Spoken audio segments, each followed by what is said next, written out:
pas complètement terminé, que je vais pouvoir, revenir et revoir les équipes et pouvoir, Les projecteurs du plateau de Les 12 coups de midi brûlent presque les rétines. Les applaudissements montent comme une vague et au centre de cette lumière se tient Émilien, 23 ans, calme, précis, presque impassible. En quelques mois, il est devenu un phénomène national. Plus de 100 victoires, une cagnotte vertigineuse, un surnom flatteur, le Mozart du savoir.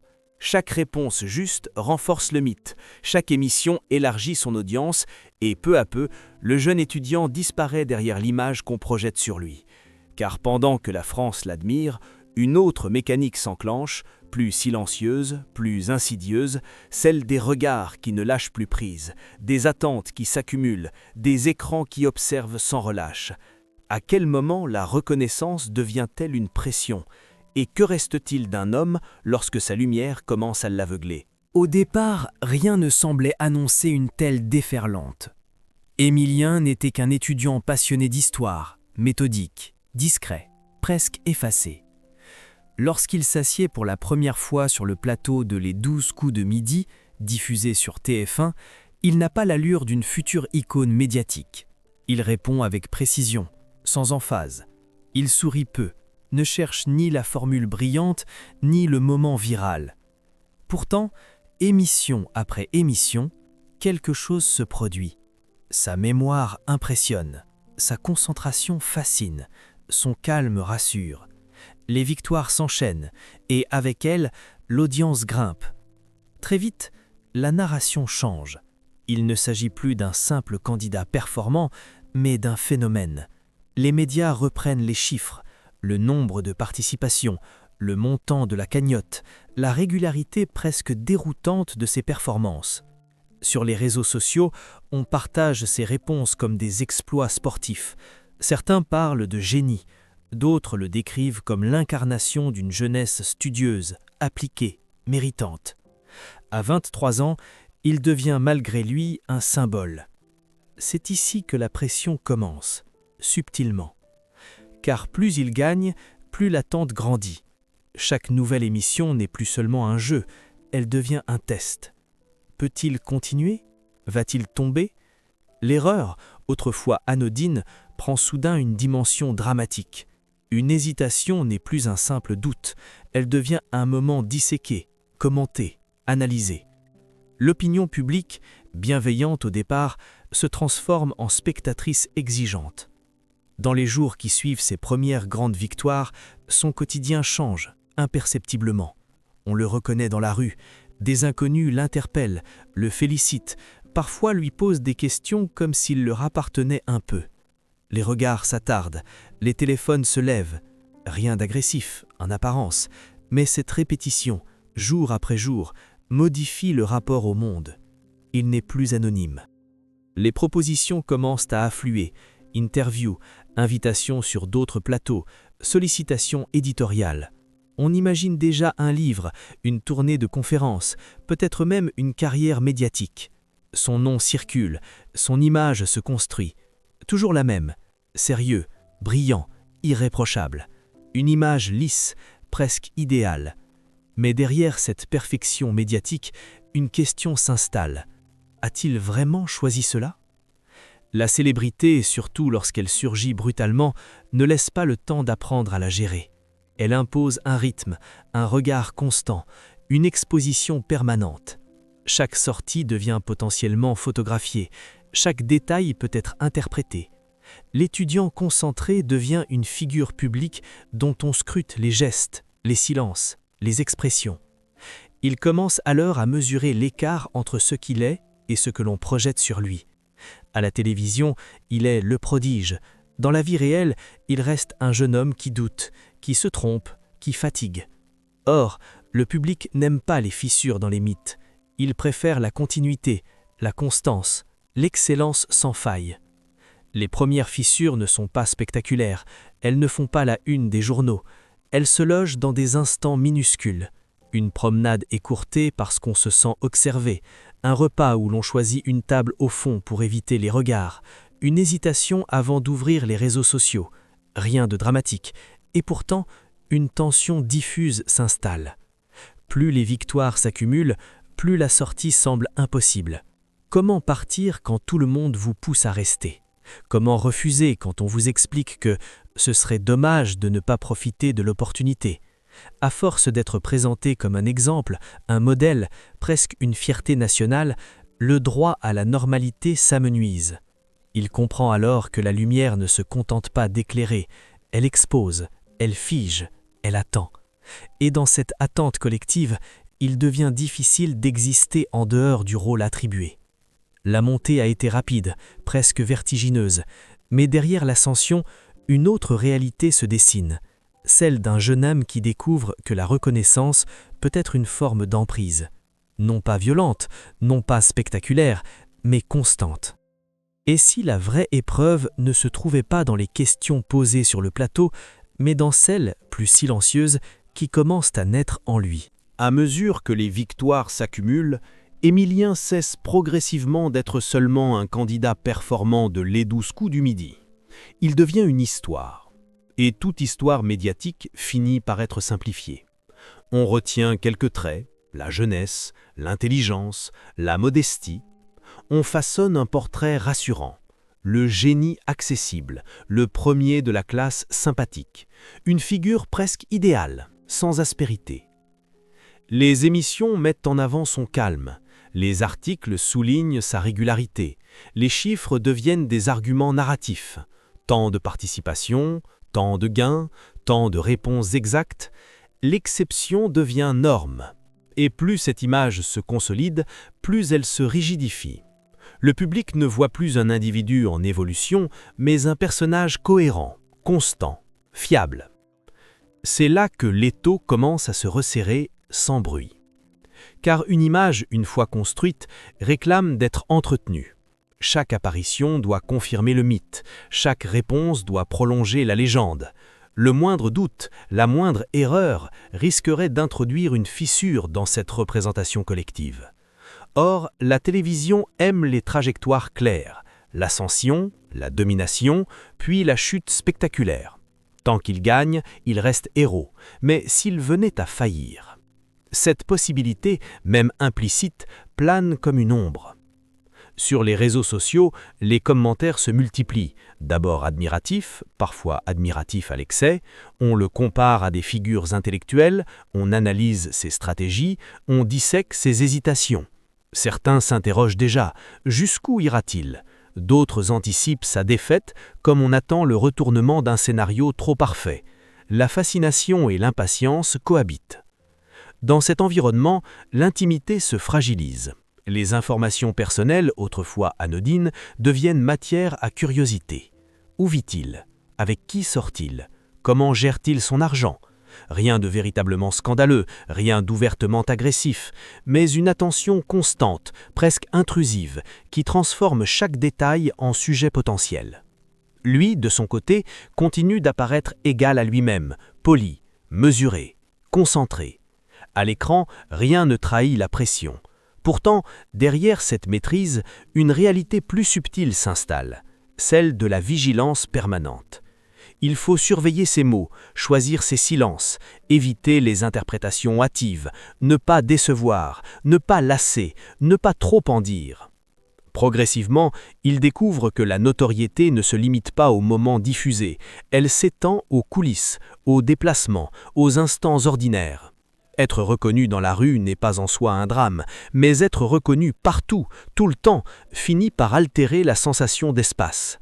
On marche différemment, on parle plus bas, on observe avant d'agir. La fabrication d'une image publique a ceci de particulier qu'elle ne demande jamais explicitement votre consentement total. Elle se construit autour de vous, avec votre participation partielle, puis vous dépasse. Elle devient plus grande que l'individu qu'elle représente. Et lorsque cette image se fixe, il devient difficile de la contredire sans provoquer de surprise, voire de déception. À 23 ans, doit-on déjà correspondre à une légende? Dans cette mécanique silencieuse, l'attention ne provient pas d'un événement brutal, mais d'une accumulation. Une accumulation de regards, d'attentes, d'interprétations. Rien d'explosif, tout d'insistant. Et au cœur de ce dispositif médiatique, une question commence à émerger, discrète mais persistante. Combien de temps peut-on vivre en étant observé sans finir par se sentir enfermé? C'est souvent dans les détails que la pression devient tangible. Non pas dans un scandale éclatant, mais dans une photo prise de distance, un commentaire insistant, une question répétée avec un sourire curieux. À mesure qu'Émilien s'impose comme figure familière du paysage télévisuel, sa vie en dehors du plateau cesse d'être invisible. On ne se contente plus de ses réponses brillantes dans Les 12 coups du midi, on veut savoir qui il est lorsqu'il quitte les projecteurs. C'est ainsi que le regard médiatique glisse presque naturellement vers sa sphère privée. Une relation évoquée brièvement devient un sujet. Un prénom mentionné au détour d'une phrase attire l'attention. Jessica. Le public découvre qu'il partage sa vie. Rien d'extraordinaire en soi. Pourtant, dès que l'information circule, elle change de nature. Elle devient analysée, commentée, interprétée. Des internautes cherchent des images, d'autres spéculent sur son rôle, son influence, ses intentions. Est-elle présente sur les plateaux? L'accompagne-t-elle aux enregistrements? Que pense-t-elle de cette notoriété soudaine? Autant de questions posées avec curiosité, parfois bienveillance, mais qui traduisent d'une même dynamique. La frontière entre vie publique et vie intime s'efface progressivement. Pour un jeune homme de 23 ans, cette exposition n'est pas anodine. Être observé seul est une chose, voir la personne qu'on aime entrer malgré elle dans le champ des regards en est une autre. L'attention change alors de nature. Elle ne concerne plus seulement l'image que l'on renvoie, mais la protection d'un espace commun, fragile, construit loin des caméras. Jessica, de son côté, n'a pas cherché la lumière. Elle ne s'inscrit pas dans une logique de visibilité. Elle ne multiplie pas les apparitions. Elle reste en retrait, volontairement. Cette discrétion, loin d'alimenter le mystère, devient au contraire une forme de résistance silencieuse. Elle protège ce qui peut l'être encore, des moments simples, des conversations ordinaires, des instants sans filtre. Mais même la discrétion attire l'attention. Plus elle s'efface, plus certains s'interrogent. Pourquoi ne s'exprime-t-elle pas? Pourquoi ne partage-t-elle rien? Dans un monde où l'exposition est devenue la norme, le silence intrigue autant que la présence. Ce paradoxe accentue la pression. Pour Émilien, la prise de conscience s'approfondit. La célébrité ne s'arrête pas à sa propre personne, elle rayonne, elle touche ceux qui gravitent autour de lui. Chaque décision qu'il prend, chaque invitation qu'il accepte ou refuse peut avoir des répercussions au-delà de lui-même. La notoriété devient collective, elle implique, elle expose. C'est dans cette zone grise que la tension atteint un seuil plus intime. Il ne s'agit plus seulement de préserver son équilibre personnel, mais de protéger un lien. Refuser certaines sollicitations n'est plus un simple choix stratégique, c'est une manière de limiter l'intrusion, de garder une marge de contrôle. Progressivement, il découvre que continuer sur cette trajectoire signifie accepter que l'espace privé se réduise encore, accepter que chaque geste puisse être interprété, accepter que l'amour lui-même devienne matière à récit. Et si le véritable enjeu n'était pas de gagner encore une émission, mais de préserver ce qui ne se voit pas à l'écran? Il n'y a pas eu de scandale, pas de polémique éclatante, pas de chute brutale sur le plateau de Les 12 coups de midi. La bascule s'est faite autrement, lentement, presque silencieusement. Pour Émilien, tout commence par une sensation diffuse, une fatigue qui ne ressemble pas à l'épuisement physique, mais à une tension continue, difficile à nommer. Les enregistrements s'enchaînent, les audiences restent solides, les chiffres sont bons. Objectivement, rien ne justifie un retrait. Et pourtant, quelque chose change. Sur le plateau, il continue de répondre avec précision. Les applaudissements sont toujours là. Le public l'admire, le présentateur le valorise. À l'écran, il incarne la constance. Mais hors champ, une autre réalité s'installe. Chaque victoire renforce son statut. Chaque émission rend le départ plus compliqué. Plus il gagne, plus il s'enferme dans l'idée qu'il doit continuer à gagner. Ce n'est plus seulement un jeu, c'est une trajectoire attendue. Il comprend que la pression ne vient pas uniquement des médias ou des réseaux sociaux, elle vient aussi de l'image construite autour de lui. On le présente comme un phénomène rare, un modèle pour la jeunesse, une incarnation de la culture générale à la télévision. On projette sur lui des attentes qui dépassent largement le cadre du divertissement. À 23 ans, porter ce type de symbole n'est pas anodin. La bascule se joue dans des moments ordinaires. Une sortie où il sent les regards se poser avec insistance, un article qui analyse son mental comme celui d'un sportif de haut niveau, un commentaire qui affirme qu'il ne doit pas s'arrêter maintenant.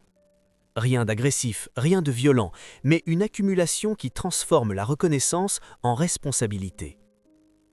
Il commence alors à se poser une question simple mais lourde de conséquences. Que se passera-t-il si je m'arrête ? S'arrêter dans l'imaginaire collectif peut ressembler à un abandon, à une faiblesse, à une incapacité à supporter la pression.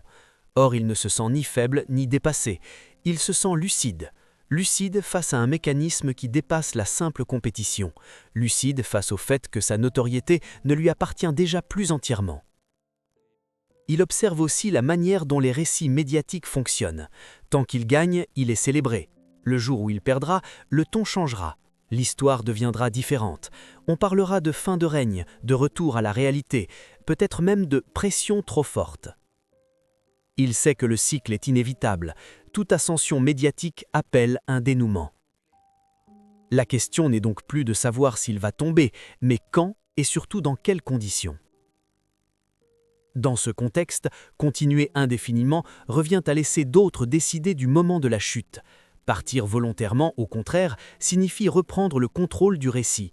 Ce n'est plus subir la fin, c'est la choisir. Mais choisir de partir implique d'affronter un paradoxe. Comment expliquer à des millions de téléspectateurs qu'on renonce à une opportunité exceptionnelle ? Comment justifier un retrait alors que tout semble réussir ? La bascule n'est pas un coup de théâtre, c'est une prise de conscience progressive, celle que la lumière, aussi flatteuse soit-elle, finit par réduire l'espace autour de soi, celle que la réussite publique peut entrer en tension avec la stabilité privée, celle qu'il existe un seuil invisible au-delà duquel continuer revient à se perdre. Ce moment n'a pas été annoncé par un communiqué, il s'est imposé intérieurement. Une certitude calme, presque froide. Rester plus longtemps signifierait accepter que la notoriété redéfinisse durablement sa vie. Et pour la première fois, l'idée de partir ne lui apparaît plus comme une perte, mais comme une forme de liberté. Le départ ne fait pas l'effet d'une explosion médiatique. Il ne provoque ni scandale ni polémique ouverte. Pourtant, dans les jours qui suivent, le silence devient presque plus bruyant que les applaudissements d'autrefois. Émilien n'est plus chaque midi sur le plateau de Les 12 coups de midi. L'habitude s'interrompt, et avec elle, une présence régulière dans les foyers français. Les réactions sont partagées. Certains saluent une décision courageuse, d'autres s'interrogent. Pourquoi partir maintenant ? Pourquoi ne pas prolonger encore un peu cette trajectoire exceptionnelle ? Les médias, fidèles à leur logique narrative, cherchent un angle, stratégie calculée, lassitude précoce, pression trop forte. Mais aucune explication spectaculaire ne s'impose.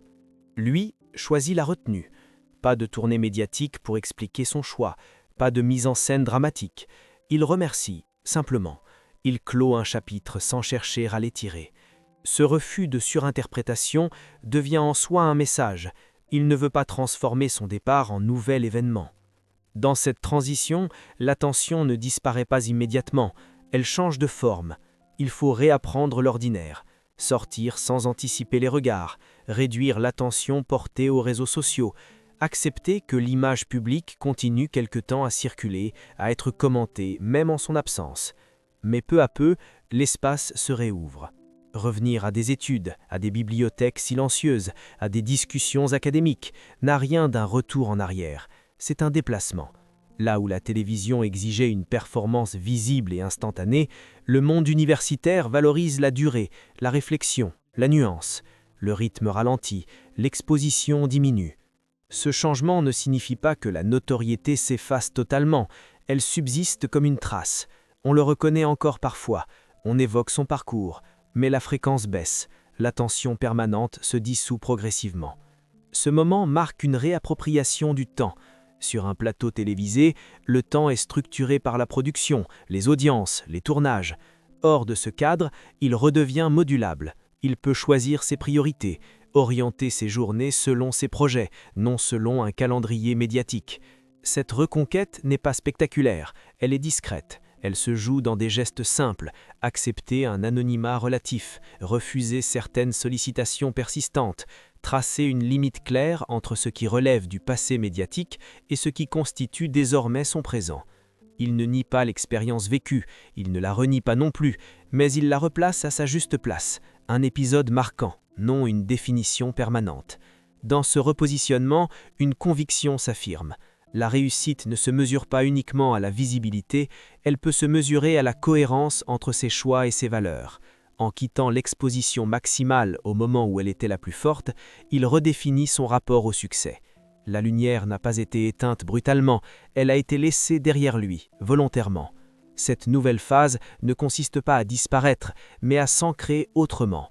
La perspective d'enseigner l'histoire, longtemps envisagée comme un projet professionnel parmi d'autres, prend désormais une dimension plus concrète. Transmettre un savoir n'a rien de comparable avec répondre à des questions sous pression. Il ne s'agit plus d'impressionner, mais d'expliquer, non plus de performer, mais d'accompagner. Dans une salle de classe, le regard change. Il n'est plus celui d'une audience nationale, mais celui d'élèves attentifs ou distraits, curieux ou hésitants. Le rapport est direct, humain, moins spectaculaire. L'erreur n'est plus un moment diffusé à des millions de téléspectateurs, mais une étape normale de l'apprentissage. Cette différence modifie profondément la relation à soi-même. Pour Émilien, ce choix professionnel prolonge une cohérence. Avant la télévision, il était étudiant passionné. Après la télévision, il reste animé par le même intérêt pour la connaissance. Le détour médiatique n'a pas effacé cette orientation initiale. Il l'a peut-être même renforcée, en clarifiant ce qu'il ne voulait pas devenir. Jessica demeure présente, toujours discrète. Leur relation, autrefois observée, retrouve un cadre plus protégé. Les sorties redeviennent banales, les conversations ne sont plus susceptibles d'être interprétées.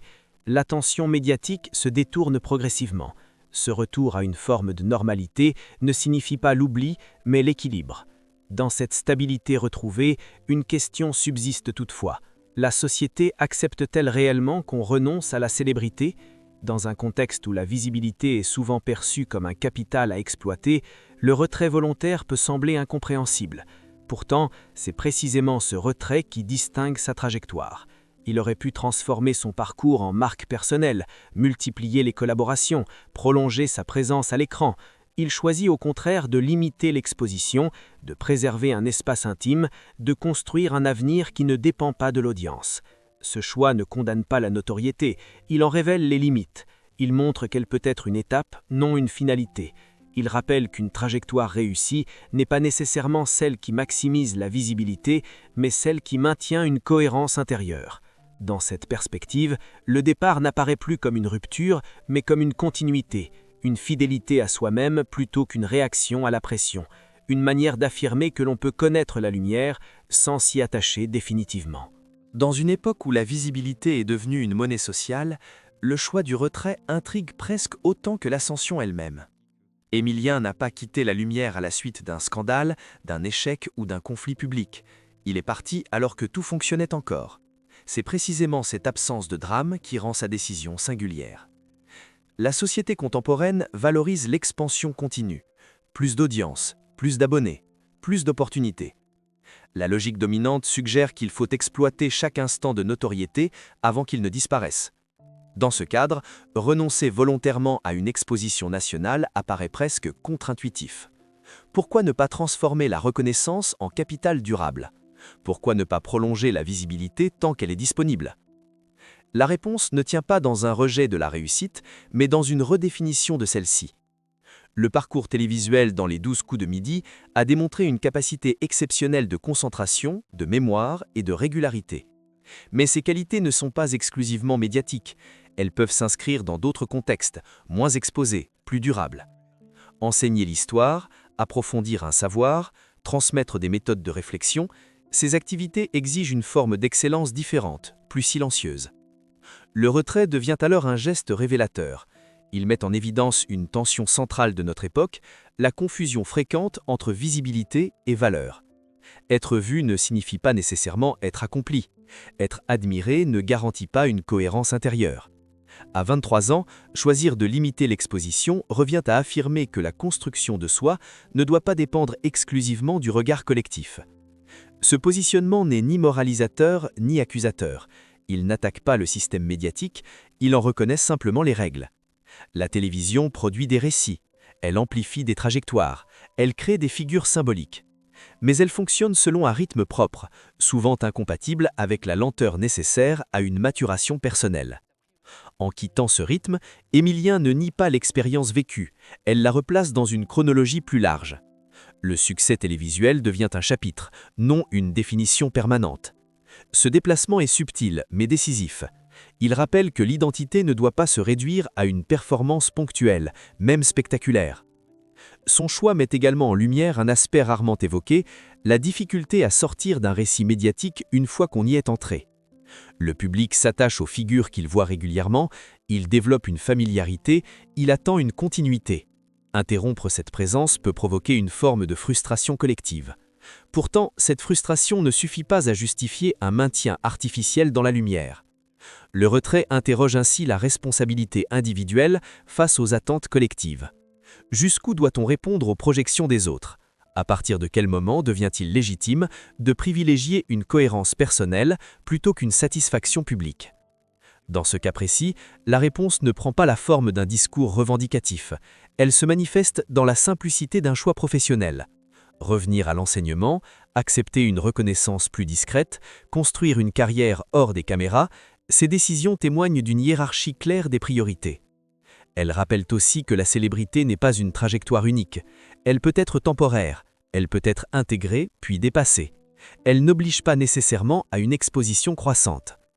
Dans un environnement où la surexposition est souvent présentée comme un horizon désirable, le geste inverse acquiert une valeur symbolique forte.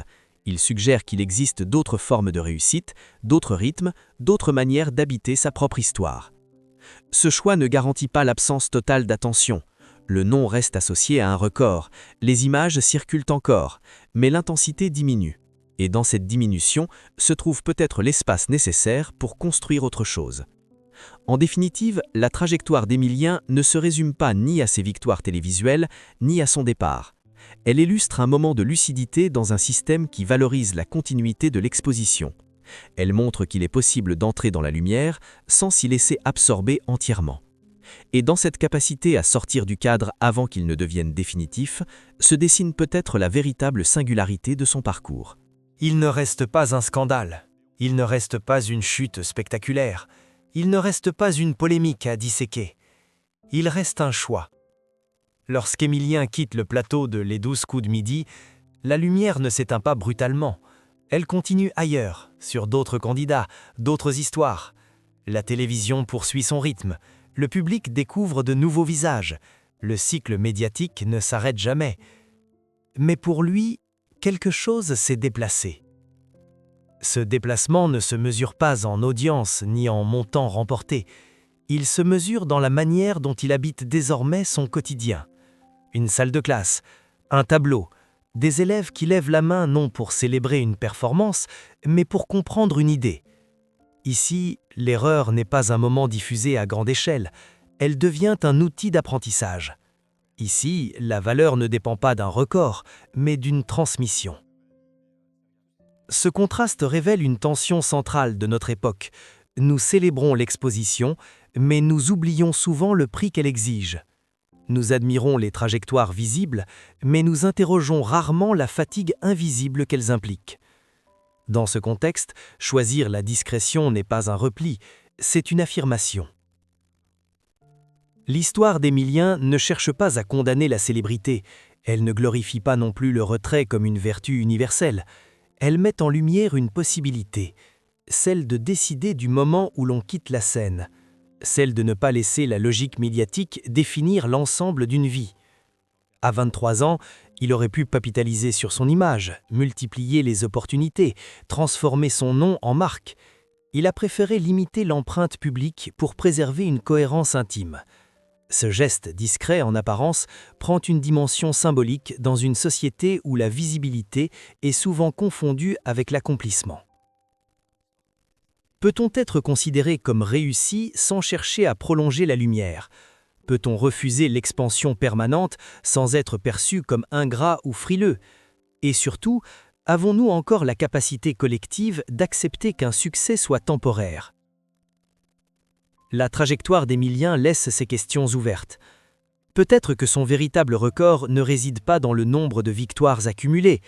Peut-être réside-t-il dans sa capacité à sortir du récit avant qu'il ne l'enferme, à comprendre que la lumière est claire, mais qu'elle peut aussi aveugler, et à choisir, au moment opportun, de revenir vers un espace où le regard des autres ne définit plus chaque geste.